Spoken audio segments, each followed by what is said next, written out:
Nothing engages my intellect, my problem solving, my emotions.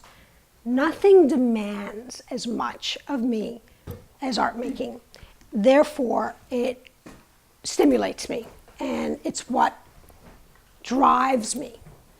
As I mature as a person and as an artist, the vision is just becoming clearer and clearer and clearer, and I'm much more patient with my own process. I am a person who is extremely restless, so I experiment a lot. I'm the kind of person, if you're coming to dinner, that's when I try a new recipe. So I'm always on the edge, technically, meaning I'm always doing more than I actually know.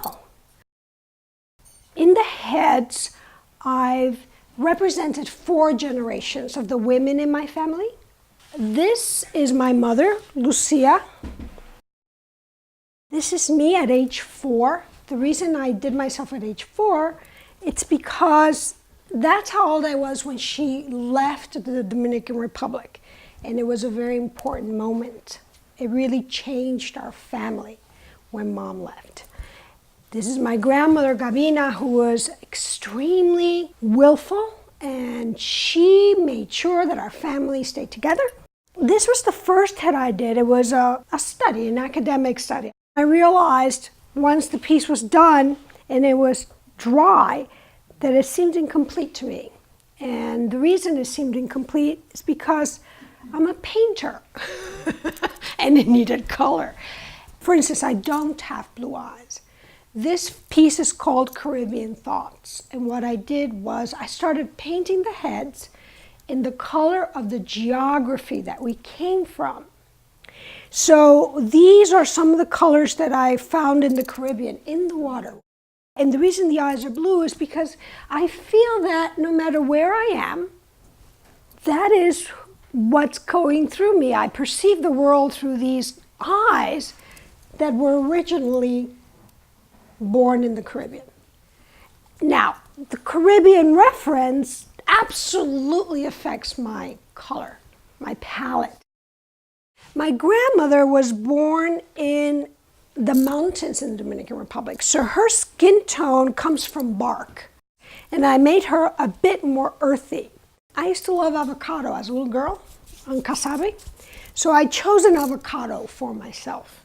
When I was a little baby, 3 days old, they pierced my ears. It was very important to differentiate the girls from the boys. Girls' hair is very important. These are my fancy moños.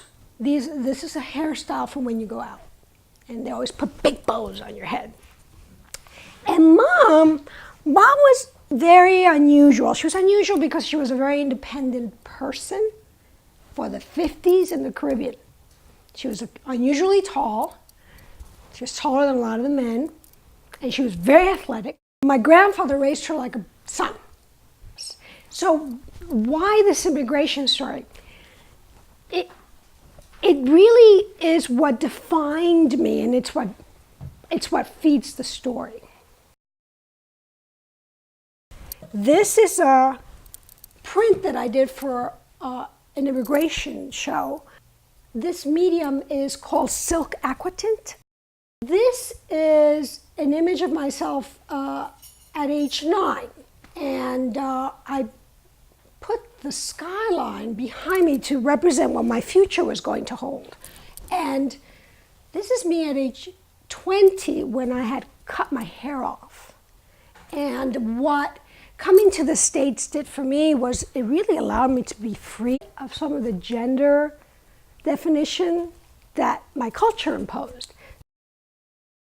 I started painting landscapes when I returned to the Dominican Republic in the 80s. I had this extraordinary curiosity about where do I really come from? It's not just what I remember as a child, but what does it look like? So I did a whole series of tropical landscapes that allowed me to explore that environment. And because I was exploring where I came from, all of a sudden I was painting landscapes. I had written in a notebook that I wanted to create art where the landscape and the figures were one. but I didn't know what that meant. So it took about 20 years where now with the heads, the figures, and the landscapes are one. The fourth generation is my daughter Paloma. What's interesting is that because she's the fourth generation of this immigration story, my daughter is completely free.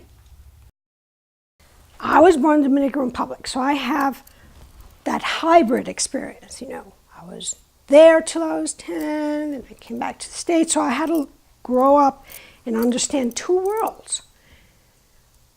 My brothers, the second generation, you know, they're not as attached to the culture.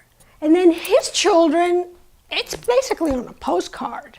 You know, the whole culture experience is so removed. By the time you get to the third and the fourth generation, my daughter's the fourth, I'm like, do not forget where you come from. Do not forget what this is. But at some point in her brain, I want her to understand.